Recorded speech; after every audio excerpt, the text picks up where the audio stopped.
दियार खैर में पाकिस्तानी तालिब इल्म का एजाज। जर्मनी की यूनिवर्सिटी ऑफ बॉन में रिसर्च स्कॉलर उमर इकबाल का आर्टिफिशियल इंटेलिजेंस में तहकीक की मकाला दावा किया है कि उनकी रिसर्च से पाकिस्तान में सिक्योरिटी जैसे मसाइल पर काबू पाया जा सकता है। होनहार तालिब इल्म से मुलाकात करवाएंगे इमरान महर। दुनिया भर की गैर मुल्की यूनिवर्सिटियों में ज़ेरे तालीम पाकिस्तानी अपनी सलाहियतों से मुल्क का नाम रोशन कर रहे हैं। उमर इकबाल का शुमार भी ऐसे ही तुलबा में होता है जिन्होंने हाल ही में जर्मनी की यूनिवर्सिटी ऑफ बून से IT के शोबे में PhD की डिग्री हासिल की।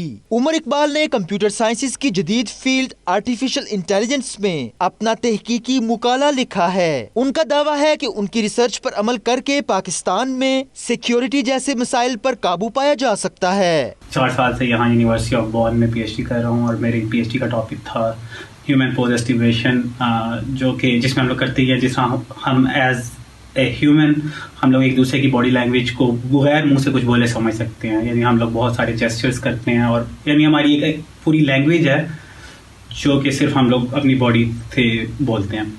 और इसीलिए हमारे लिए कुछ ऐसे सिस्टम्स डेवलप करना जो कि ऑटोमेटिकली एक वीडियो से या एक तस्वीर से हमारी बॉडी को समझ सकें, वो काफ़ी इम्पोर्टेंट है। इसकी बहुत सारी एप्लीकेशंस हैं, तो इस चीज़ पे मेरा ओवरऑल फोकस था मेरी PhD का। और हम लोगों ने काफ़ी सारे तरीके डेवलप किए जो कि कोई भी आप इमेज दो उससे आपकी बॉडी का पोज एस्टिमेट करेगा, या आप उसको कह सकते हैं कि आपकी बॉडी के जॉइंट्स को डिटेक्ट करेगा, जिसको आप बाद में रोबोटिक्स हो या सर्वेलेंस सिस्टम्स हो या सिक्योरिटी सिस्टम हो या आपने कुछ अपने बड़ों की सर्वेलेंस करनी हो कि खुदा ना खास्ता अगर वो गिर गए हैं तो ऑटोमेटिकली अलार्म जनरेट हो जाए, या इस तरह की टेक्नोलॉजीज में इसको इस्तेमाल किया जा सकता है। उमर की कामयाबी पर उनके वालिद और दोस्त भी इंतहाई खुश हैं। हर वालिदैन की ख्वाहिश होती है कि वो अपने बच्चे को, अपने बेटे को पीक पर देखें, ऊंचाई पर देखें। और आज मेरे लिए बड़ा फख्र का मुकाम है कि मेरे बेटे ने यहाँ से PhD की है और बड़े अच्छे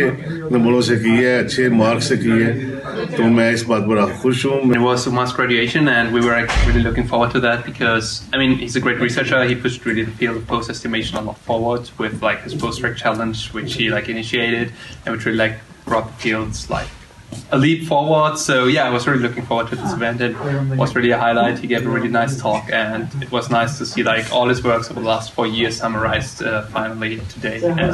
यूनिवर्सिटी ऑफ बून का शुमार दुनिया की बेहतरीन जामियात में होता है। 18वीं सदी के अजीम जर्मन फिलोसोफर कार्ल मार्क्स भी इसी तालीमी इदारे से फारिगुल तहसील हो चुके हैं।